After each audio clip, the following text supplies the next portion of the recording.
Reclamante, Olinto Faria da Rosa. Reclamada, Padaria e Confeitaria Popular Limitada.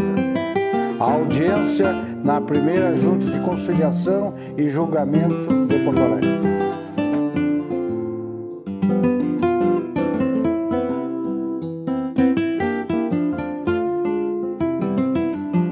Seu Olinto, tudo bem? Eu sou Ciro, representante classista dos empregados. Fique à vontade para o obséquio. Sente aqui que já vou conversar com o seu advogado. Ó, doutor, como é que vai? Senhora, tudo bem? Satisfação em vê-lo. Primeiro, a presença das partes. O reclamante está acompanhado pelo doutor. Haveria possibilidade de conciliação?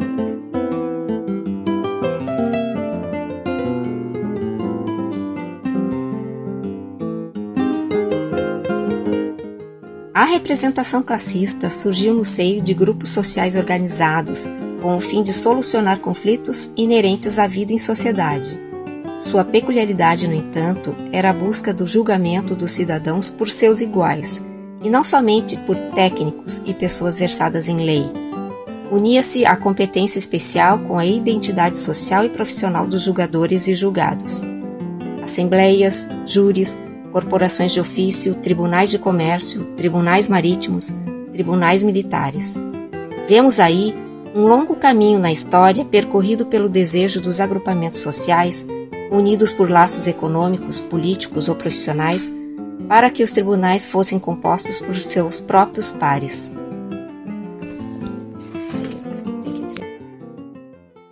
A representação classista e essa ideia de uma legislação trabalhista, ela surgiu anteriormente a todos esses aspectos. Em 1920, 1922, já tinha em São Paulo tribunais de conciliação.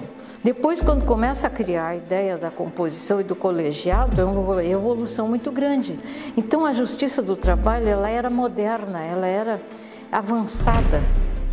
Ela começou dessa forma. E depois foi incorporado um juiz que era o voto de desempate. A representação classista chamava vocalato, né? Por que vocalato? Porque nós tínhamos voz. E nisso surge a CLT. Porque a pessoa, para ir numa delegacia de polícia, tinha que botar roupa de missa domingo. De medo. De medo. Então, comparecer na justiça era uma coisa totalmente nova para a população.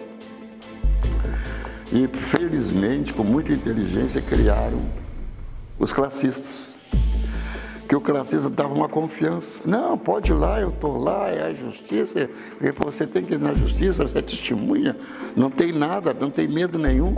Houve uma participação social muito grande de atrair, de tranquilizar a aplicação da justiça para a população. Eu acho que a representação classista teve um papel importante na história da justiça do trabalho, porque na criação desse ramo do judiciário, a proposta inicial sempre foi de que se tratava de uma justiça especial, simples, né, onde a oralidade e a formalidade seriam os seus princípios norteadores, né?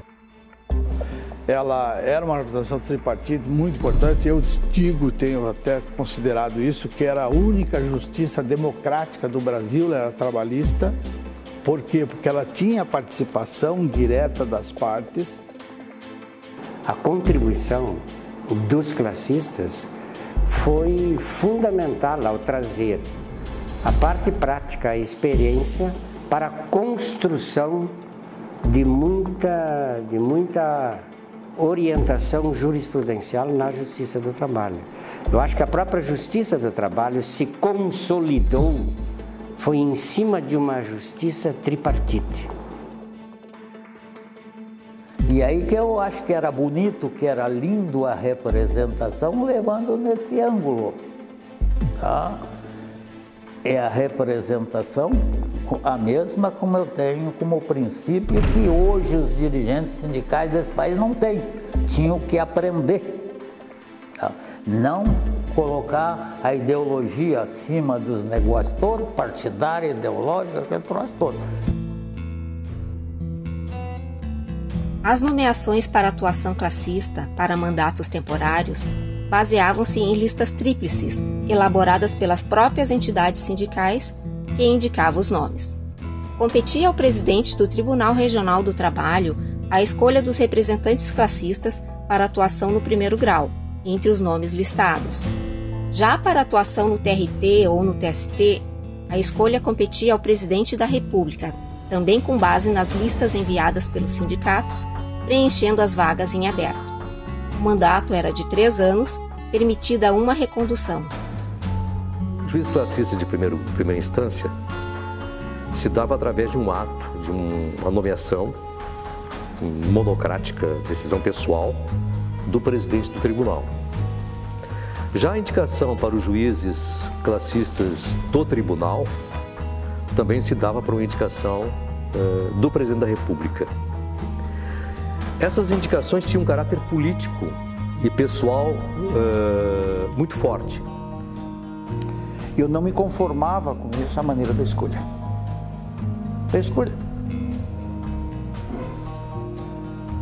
Porque eu não achava legal a escolha. A escolha não pode ser em cima de uma pessoa só. Não sei como poder fazer a escolha. Mas ela tinha que ter um processo, tinha que ter pré-requisitos para tu ser candidato, entrar na lista. E depois a escolha teria que ser para um colegiado, para analisar quem era o cara, de onde é que ele veio, o que ele fez na vida. Cada entidade tinha o seu método. O meu segmento, se tu tinha interesse, tu era associado e tu tinha interesse em ser representante, ser indicado para representante, tu te inscrevia lá que tu tinha interesse. Bom, aí a partir do momento que tu tem interesse, tu tens que vir fazer curso. Eu coordenava o curso de vocalato, que era o quê? Um curso de preparação de vogais, que na época se chamava vogal, o juiz classista. Então a Fundação Gaúcha do Trabalho fazia cursos de vocalato. No sindicato, por exemplo, a gente abria as listas, as vagas, né? Se abria as vagas, a ata, assembleia, eleição, e nós tivemos eleições sempre disputadas, porque sempre tinha mais concorrentes. E depois vinha o lado político da escolha, né? Que eu acho que isso era uma coisa assim bastante complicada, né? Fui indicado como suplente lá no TST. Fiz sabatina no Senado da República com perguntas formais e informais sobre atividade. Aliás, passei por 2 sabatinas, depois fui reconduzido ao TST, passei por 2 sabatinas, foi uma experiência interessante. O senador Pedro Simão e o senador Fogaça foram os que leram o meu currículo profissional, enfim, a minha formação acadêmica, cursos que eu tivesse participado, conhecimento em línguas, enfim, toda aquela tramitação, porque passa até hoje as pessoas no Senado da República. Obviamente não era uma inquirição exaustiva, mas de qualquer forma me lembro que falamos sobre integração de terceiros, inclusive sobre representação classista. Não é? Enquanto no primeiro grau a participação dos classistas mostrava-se muitas vezes determinante no interrogatório das partes, na oitiva das testemunhas e na negociação com o intuito de obter a conciliação, nos tribunais regionais e no TST, a atuação da representação classista aproximava-se mais à do magistrado vitalício, que ficava restrita ao julgamento do feito. O senhor ouviu a proposta, o senhor aceita ela, os 2.000 cruzeiros, em 4 parcelas? Eu tinha o interesse em aprender a parte jurídica, todo o funcionamento do direito do trabalho. Mas eu tinha tudo para dar também. Toda a minha experiência, que nessa altura já de mais de 20 anos, depois 30 anos com recursos humanos, com negociações coletivas, como comissões de fábrica, com representantes de toda a espécie. Quando fui indicada, era diretora da DHB Componentes Automotivos, que era da área metalúrgica e sócia da GM. Então, a experiência que eu tive nos Estados Unidos, em Detroit, dentro da GM lá, vendo comissões de fábrica, vendo como a autocomposição das partes, sem juiz, sem ninguém. na junta de conciliação também para mim foi gratificante, aí era mais direto, pessoal. Apesar do conhecimento que o pessoal tinha comigo, aquele troço, não é pela minha pessoa, nem pela coisa, por alguém que é representante dos trabalhadores. Se via a diferença que ele sentia, só dele se sentir que ele não estava sozinho naquele mundo. O empregado chegava e se sentia mais à vontade. Eu chegava e dizia, eu sou representante dos empregados, meu sindicato é esse, eu me identificava. Então eu estou aqui para te ajudar, vamos tratar, se for possível a conciliação, vai ser feita a conciliação. Se não for possível, o processo vai seguir. Eu acho que a maior contribuição foi que os colegas que tinham uma certa capacidade, um certo entendimento da área em que estavam atuando, eles contribuíram muito para a chamada conciliação. Eu posso dizer, doutor, o seu mil não dá. O seu 10 mil não dá, doutor. O que nós temos aqui, doutor? Mas a juíza não pode dizer isso. Se ela for dizer, eles vão lá fora e vão dizer, o juiz está pré-julgando, está forçando. Mas eu podia. Porque eu sou a sociedade. Eu estou no mesmo patamar deles. Eu tenho a linguagem deles. Eu tenho o conhecimento deles. Nós chegamos a terminar uma sessão 4B com uma pauta completa, com instrução e tudo. Porque ele chegava 1h e eu também. Aí eu via todos os processos iniciais, e aí junto com ele, um cantinho no outro, e os prosseguimentos. E já trocávamos ideia, né? Trocávamos ideia. E muitas vezes a gente tinha liberdade, doutor, de ver uma inicial totalmente horrível, mal feita e tal. Então a gente tinha liberdade de chegar lá, colega, dá uma olhadinha bem, pensar bem. Eu acho que não está bem. Então, alguém sabe dizer se faz outra melhor. Acontecia isso. Acontecia muitas vezes. No primeiro grau eu me achava bem, eu gostava daquele envolvimento com as partes, eu gostava da conciliação, de chegar nos caras, sentar eles e dizer que olha isso aqui, assim, dar o feeling para os caras e fazer as composições, que era o grande, que eu achava que era o grande interessante vou chamar de magistratura classista. As atribuições que me deram, que era do classista, que eu estava tirando férias, aquilo para mim não bastava. Apregoar, dar o valor das custas, tá? Mas eu acho que eu tinha que avançar um pouco mais. Mas será que eu posso? Eu, como empregador lá fora, eu tenho que matar um leão todos os dias. Eu tenho uma atividade lá fora que é uma batalha diária de uma guerra sem fim. E eu vim para cá. Eu tenho que ajudar em alguma coisa a mais. O classista, ele conseguia colocar um com o outro e falava na frente, os três conversavam. E como eu também, advogada, facilitava o diálogo. Mas quem não tinha o conhecimento técnico, falava pela prática também. Então, eu acho que isso aí dava uma solução interessante e rápida, né? Porque na junta, o papel do classista, basicamente, era procurar a conciliação. Já no tribunal, que envolvia matéria mais de direito, mas não só também de direito, não é? Porque o tribunal pode analisar matérias de fato. Então, muitos juízes classistas ponderavam em sessões, né, aos juízes togados, olha, isso aí funciona assim, é da minha categoria, por exemplo, é metalúrgico, eu sei como funciona, nós assinamos um acordo coletivo assim, assim, assado, bababá, e a intenção é essa, ou eles fazem esse tipo de trabalho, né? Então, traziam a questão fática, né, para discussão no tribunal.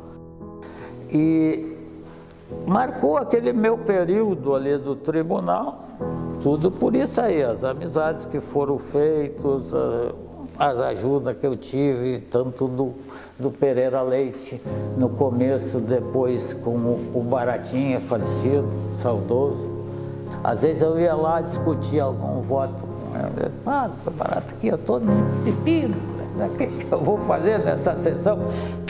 Sildãozinho, chuta as canelas deles, é o termo que ele usava.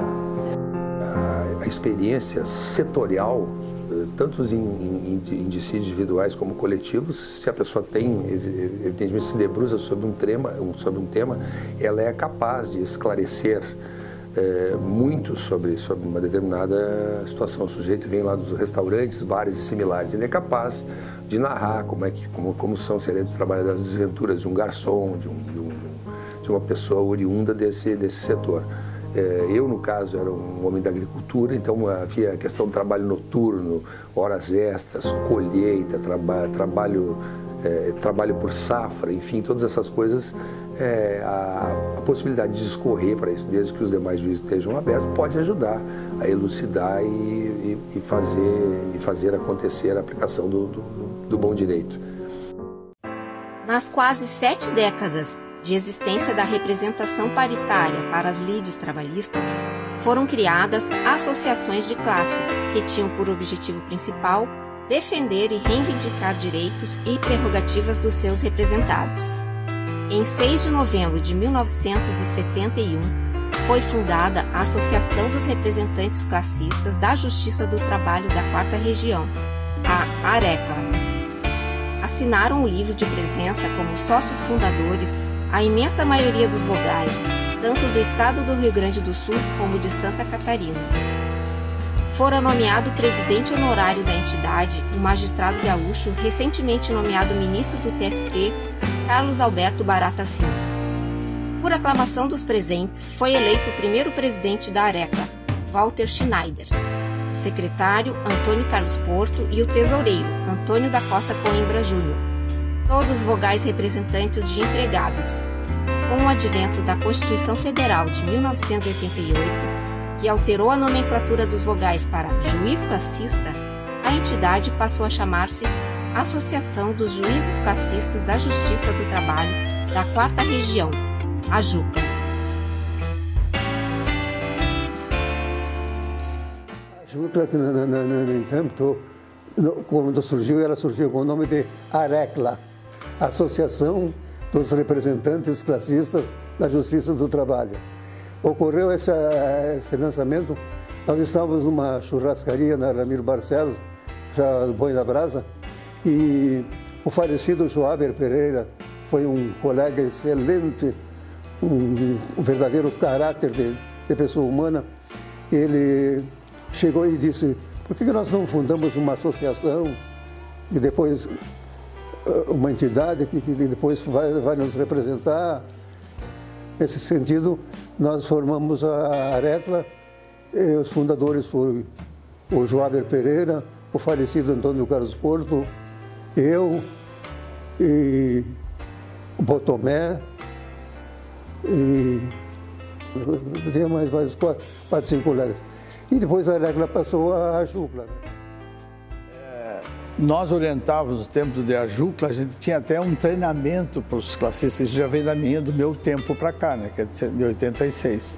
Eu fazia parte até da comissão aqui da JUCLA, que fazia o treinamento com os classistas para eles chegarem e saber mais ou menos o que eles tinham que dar andamento, como trabalhar e tal. Eu acho que a associação, ela integra entre os colegas e o que ela fazia de principal, além de reunir, fazer confraternização, e ela ensinava aos novos classistas como eles deveriam atuar, o que eles deveriam conhecer. Isso era interessante. Acho que ajudou bastante gente a desempenhar. Mais um mandato, o Miranda votou como diretor social. Foi aí que eu disse, Miranda, eu vou lá na Matra, bater na Matra. Pra quê? Se tiver que fazer alguns eventos pós-tribunal e tal, nós temos uma expertise, né, nisso aí, podia auxiliar, né? Daqui a pouco alugar salão, ver coisas que a gente pode ajudar, ver preço. Por Por que ela não pode ajudar a co-irmã? Até eu usei esse termo, a Jucla e a Mata. Diretor social, eu virei vice-presidente do próprio Miranda, depois eu saí do Miranda, acabei presidente da Jucla. Ela exercia um papel de liderança muito forte. Embora não tivesse tanta força como muitos imaginavam na indicação dos próprios... Não tinha. Isso eu tenho certeza absoluta. Acho que nenhum presidente de tribunal deixou se influenciar muito por esse. Mas ela, como entidade de classe, era muito atuante. Eu fiquei em duas gestões. E eu promovi uma coisa também inédita naquela época. Eu promovi o primeiro encontro em Porto Alegre, que até foi no Estádio Olímpico, dos juízes classistas da Justiça do Trabalho. Veio gente de Recife, Rio, São Paulo, quase todo o Brasil. A instalação oficial da Justiça do Trabalho no Brasil ocorreu em 1941 e datam deste ano os primeiros registros de nomeações de vogais.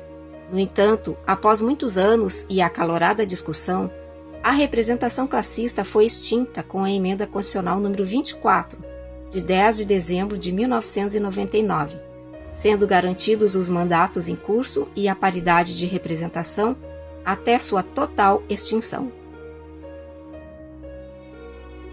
Eu acho, no meu ponto de vista pessoal, eu acho que um dos principais problemas que a representação classista enfrentou, né, que desgastou muito esse instituto de representação, foi a forma de indicação. Quem tinha mais apoios políticos conseguia, junto ao presidente da República, a nomeação. No meu caso, eu tive vários apoios políticos importantes e fui nomeado e reconduzido pelo presidente Fernando Henrique, sem sequência, na sequência de um mandato, no término de um mandato no outro, por indicações políticas. Não é? Achava também que esse não era o melhor critério. Responsabilidade nossa, responsabilidade dos magistrados, responsabilidade de quem nos indicava, dos sindicatos, e responsabilidade de quem escolhia, e não escolhia os melhores, talvez. Tudo isso contribuiu para a derrocada final. E os empresários também se retiraram.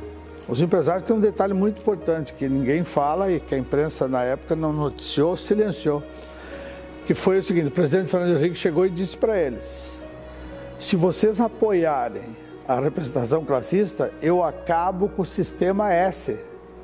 Senac, Sesc, SESI. Isso foi fundamental, porque nós não tivemos o apoio do empresariado de área nenhuma. É lamentável que a representação se extinguiu, e a representação se extinguiu assim de uma maneira muito abrupta e muito dirigida pela magistratura.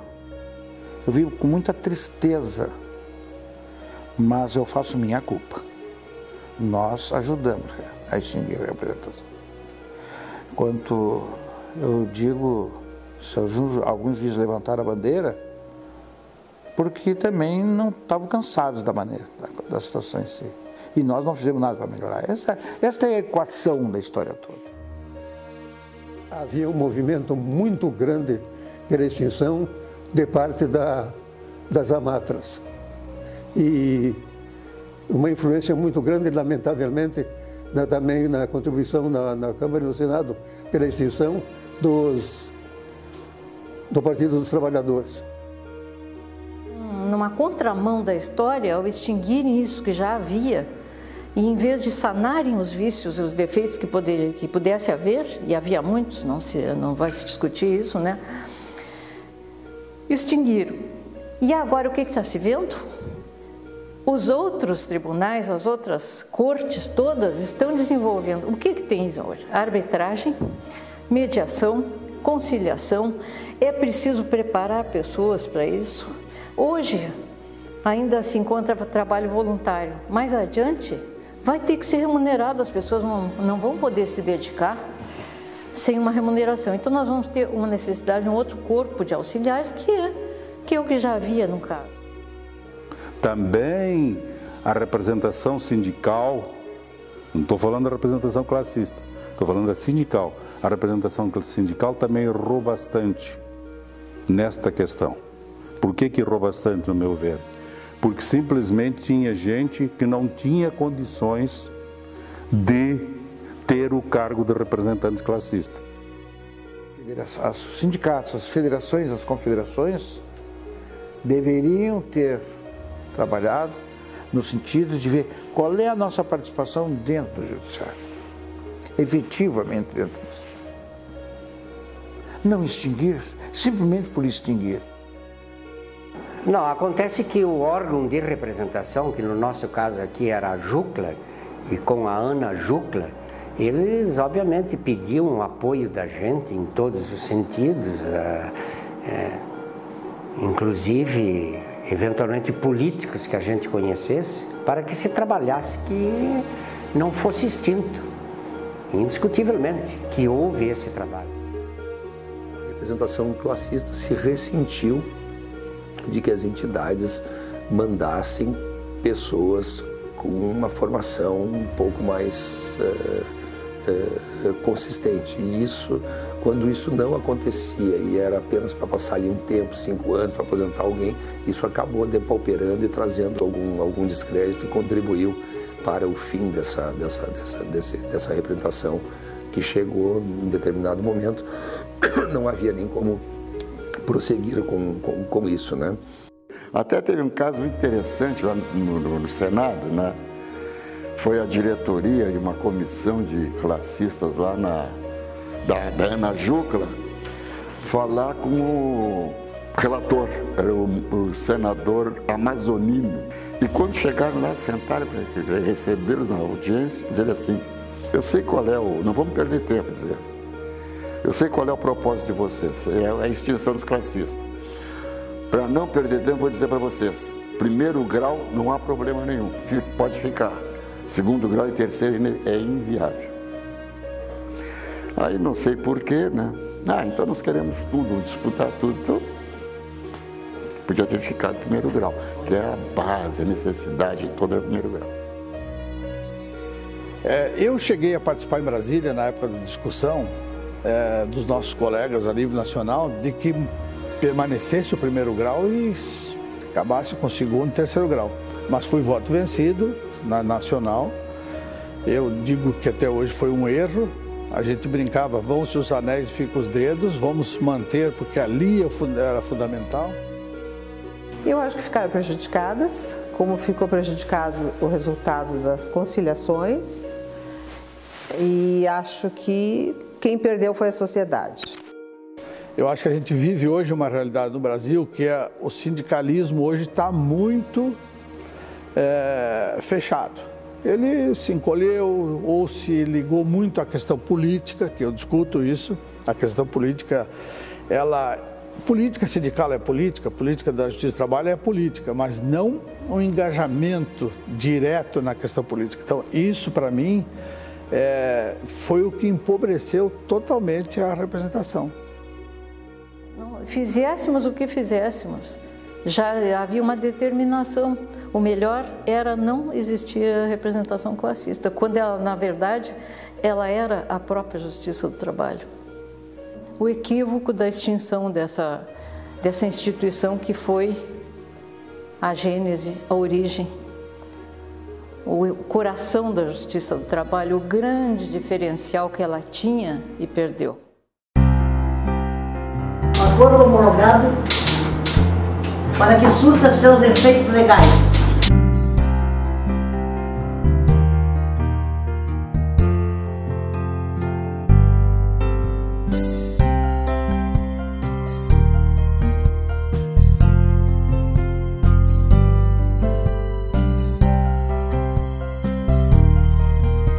Então, está encerrada a audiência.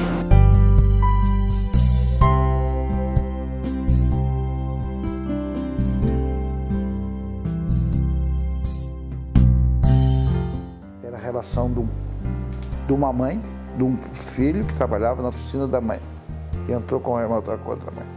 Eu acreditava que eu ia fazer um acordo. Então marcamos uma pauta bem curta. E aconteceu. Mas foi muito... O que me deu a satisfação nesse acordo é que eu vi os dois descendo, ele com a mão por cima da mãe. Me emociona até hoje. Ter feito um acordo de que poder... Não tem dinheiro nenhum no navio que poderia, né, de uma maneira ou de outra, compensar isso. O gesto, para mim... Uma testemunha estava sendo ouvida e, de repente, o juiz perguntou: mas como é que você sabe desses fatos todos? Ora, Excelência, o doutor, ele disse na época, o doutor aí, que era o advogado reclamante, me deu um terno de presente. Eu me lembro que a gente discutia em reuniões nacionais de importância de classista até pagar passagem para os empregados voltar, porque o empregado saía, daí, doutor, cadê o meu direito? Eu não estou levando nada. Eu não tenho dinheiro para voltar para casa. Já me aconteceu comigo aqui em Porto Alegre. Aí tu puxava e tu tem que... vai ser tal dia e tal. Então era aquele contato mais direto com a parte, independente da questão jurídica, que o advogado tinha, e a confiança dos reclamantes e reclamados era no seu advogado. A revelia do defunto foi o seguinte, era um recurso ordinário em que o advogado tinha comparecido, tinha peticionado, né, em primeiro grau de jurisdição, juntando a certidão de óbito e regularizando a representação nos autos desse processo. E o juiz despachou em cima: apreciarei em audiência. Ele desconfiou, mas ficou firme, né? Mas como apreciaria em audiência, né? Aí acabou por sobrevir a sentença e foi aplicada a revelia no defunto. Então o advogado era muito cômico, então começou ele assim, advogado com larga experiência do direito do trabalho, etc. e tal, teve aplicada revelia no defunto e relatou esse fato que tinha juntado, né? E o advogado ficou muito atormentado, porque ficou imaginando, puxa, não fui dirigente, talvez eu devesse ter encaminhado essa audiência, ter solicitado para que ela fosse realizada no terreiro espírita, para que se perquirisse da vontade do morto. Então ele nos contou que era a primeira audiência e tudo, e veio todo composto e disse: vamos começar. Aí respirou fundo e tirou do bolso uma imagem de uma santinha padroeira, colocou na frente, fez uma oração. Podemos apregoar. Eu fiz a oração junto e fomos em frente. Nossa Senhora Aparecida abençoou. Uma outra vez, um acordo foi feito com... Era um rapaz que fazia prancha de surf e trabalhava com um ajudante que ele que raspava e passava cera, enfim. O acordo foi feito o seguinte: ele voltaria para lá, para ajudar, e ganharia em pranchas. O acordo foi feito em pranchas. Não tinha capital. E foi cumprido porque eu acompanhava o acordo. E o reclamante, em plena audiência, pegou o documento e passou do lado da cadeira, um pouco por baixo da mesa, para o advogado. Quando o juiz voltou, manuseando os documentos, ele disse: mas aqui está falando do documento. O que aconteceu nesse espaço de tempo? O documento sumiu. Aí o juiz perguntou: seu Calegari, o senhor viu o que ocorreu? Eu: sim, eu vi, Excelência. O reclamante pegou o documento e passou para o advogado. Tudo bem, na verdade, né? Eu sou representante dos empregados, mas não posso contribuir com uma safadeza dessa. Aí o juiz pediu o documento, o advogado apresentou, foi uma balbúrdia. Eu procurei, como todos os meus outros colegas classistas, honrar aquela possibilidade daquela judicatura, trabalhar corretamente, de acordo com a minha consciência, de acordo com a lei, que a gente jura, né, defender a Constituição e as leis, não é um juramento em vão, né? Fazer isso de forma correta. A minha trajetória foi sempre na 7ª Junta. O que eu destaco nessa trajetória como importante para mim e gratificante é que eu sempre valorizei o desempenho da função. Agora, coloquei sempre, tanto no tribunal, a minha posição tripartite, que eu era representante dos trabalhadores, de todas as categorias, não só da minha, como de todas as categorias, mas só. Eu diria, a frase não é minha, que o respeito é a sentença da civilização.